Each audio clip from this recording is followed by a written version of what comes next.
Halo guys, David sini dan Vivo V50 V50 baru 6 bulan bal sejak kita main tembak-tembakan air itu loh. Sekarang udah ada yang baru aja ya. Yang mana? Lah itu, yang di taman, yang semprot HP itu loh, yang pakai jet cleaner, gue pakai jas hujan, megang si korban Vivo V40 angkatan sebelum V50 ini. Hasilnya keren sih, kayaknya itu reels paling rame kita dah, 7,8 juta view. Waktu itu emang pertama kali banget ada HP resmi yang tahan disemprot air tekanan tinggi, IP69. Jadi proses ngetesnya seru, hasilnya juga bikin puas. Ada standar baru di pasar HP Indonesia. Sama satu lagi, kemarin Vivo V40 juga jadi HP yang saya rekomenin di kelas 6-8 juta sebagai pilihan paling aman. Kualitasnya emang nggak ada yang mentok sih, nggak ada fitur yang heboh banget, tapi nggak ada kelemahan yang bikin mikir juga. Tapi inilah, tapi itulah, paling mesin getarnya aja yang lemah. Sulit dihujat buat harganya. Semuanya oke, HP yang bagus. Bahkan setelah ada penerus V50 ini pun, yang udah beli V40, nggak perlu kecil hati loh, santai. V50 ini buat saya temanya lebih ke penyegaran, refresh. Kalau di dunia otomotif itu facelift, inti mesinnya sama, rangkanya sama, modelnya aja yang beda. Plus ada ditambahin fitur-fitur dikit lah, biar lebih menarik. Biar kerasa lebih baru gitu. Kayak varian warnanya, sekarang ada warna signature baru Harmony Red, si merah marun yang teksturnya lembut, halus, tapi nggak terlalu licin. Ada juga varian Solid Black yang jadi warna paling netral, sama Blissful Purple yang lebih terang. Buat material dia tetap sama, framenya polikarbonat, belakangnya pakai kaca, rating tahan airnya pun tetap sama, IP68, IP69. Tetap aman kalau kecemplung air atau disemprot air tekanan tinggi. Jadi bedanya itu ada di varian warna, terus beda desain kameranya juga. Dia udah dimodif dikit, sekarang bulatan aura LED-nya udah digedein biar lebih terang. Mending gini sih, daripada aura LED-nya harus bagi tempat sama flicker sensor kayak V40 yang saya masih belum nemu faedahnya flicker sensor ini. Kalau buat kameranya sendiri, V50 tetap sama kayak V40. Dia pakai duet kamera Zeiss yang semuanya punya resolusi 50 megapiksel. Kesan saya sama hasil fotonya juga tetap sama, tetap mantul. Di sini fotonya kebanyakan kami pakai mode Vivid ya, ini mode bawaan Vivo-nya. Kalau mau fotonya lebih kontras bisa pakai mode texture, atau kalau mau di tengah-tengahnya ada Zeiss natural. Kayaknya bakalan banyak yang seneng sama mode Vivid bawaan ini sih, soalnya warna yang dikasih emang bikin mata jadi fokus ke fotonya, karena warnanya itu menarik mata, hidup, lebih cerah dari aslinya. Berasa dikasih ekstra saturasi dikit biar lebih nendang. Bayangannya diterangin juga biar isinya lebih kelihatan, lebih ngejreng. Warna langit juga dikencengin biar lebih ngepop. Processing warna di mode ini emang kuat lah, tapi hasilnya bisa bikin kita bilang, wow, fotonya bening ya. Komen yang sama juga bisa saya lempar ke kamera ultrawide-nya. Tetap cakep loh, warnanya bisa dijaga konsisten, detail juga masih bisa ditangkap jelas. Vivo sampai ngeklaim kalau motret 30 orang pakai kamera ultrawide ini, semuanya masih terlihat jelas. Sayangnya, kami tidak bisa buktikan, tim kami cuma 4 orang. Udah manggil orang rumah pun nggak sampai 10 orang ya totalnya. Hasilnya sih bagus ya, ini di indoor dengan lighting. Mau foto di malam pun kualitas ultrawide-nya emang turun, tapi nggak jomplang. Masih termasuk bagus, nggak banyak HP mid-range lain yang bisa sekonsisten ini di dua kamera.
cek, ini adalah hasil perekaman kamera depan dari Vivo V50.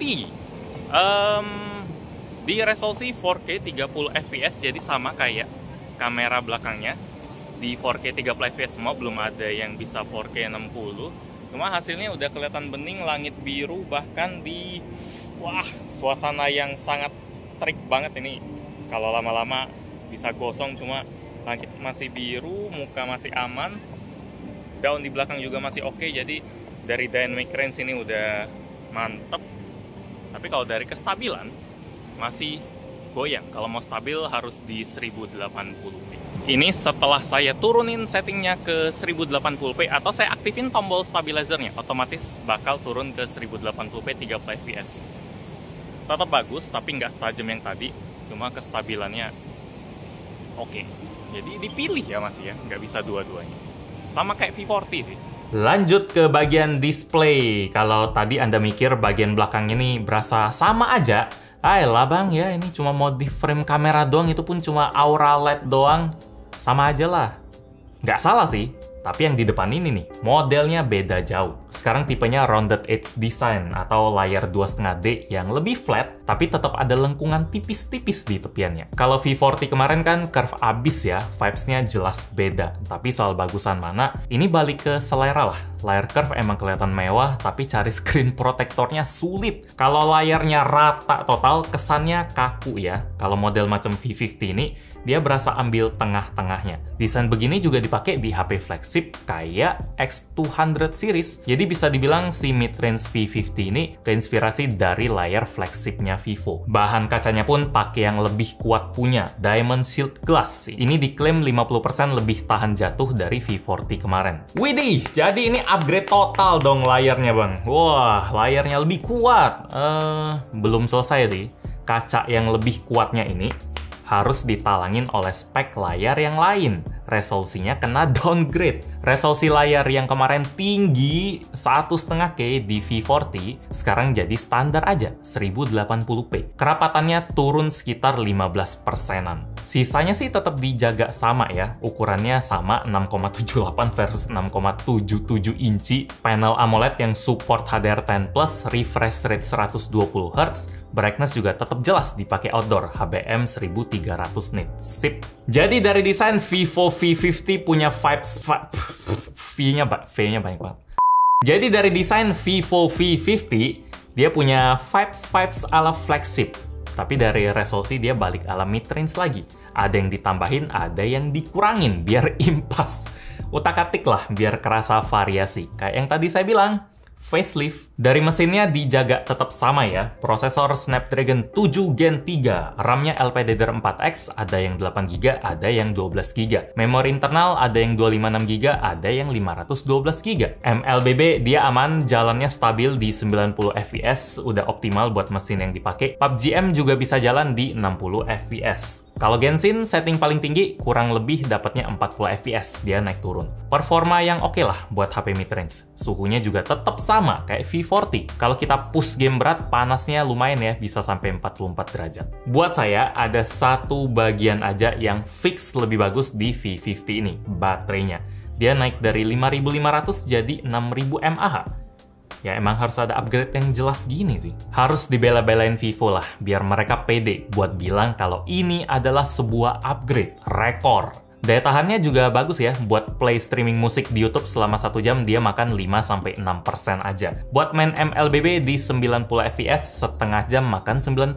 Genshin setengah jam juga makan 11% aja. Nice, charging juga ngebut, speed 90 watt, colok 15 menit udah masuk 39%. Dan buat penuh cukup 46 menit saja. Upgrade jelas lain jatuhnya udah yang wajib-wajib ya, kayak OS-nya. Sekarang dia udah langsung Fantouch OS 15, basisnya Android 15. Di dalamnya udah ada fitur AI macam AI 2.0 buat bersihin objek yang ngeganggu di foto kita. Ada circle to search juga pastinya. Ada AI transcript assist juga buat rangkumin tulisan atau rekaman suara. Jadi gitu sih Vivo V50 facelift.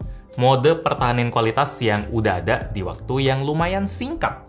Kalau Anda emang minat sama Vivo V40 yang buat saya masih mantap, bisa compare sih sama HP ini. referensi tambahan lah. Mau HP yang modelnya gimana, mau warnanya apa, mau baterai yang lebih gede nggak, atau tipe mana yang promo harganya lebih mantap. Soalnya harga Vivo V50 ini juga sama aja kayak V40 pas launching kemarin, di 6-7 jutaan. Demikian kesan saya buat Vivo V50 V50. Like kalau Anda suka dengan video ini, dislike kalau nggak suka. Kita ketemu lagi di video selanjutnya. Yo, don't change the winning team. Ya kalau masih 6 bulan oke lah. Kalau udah 2 tahun, itu males sih.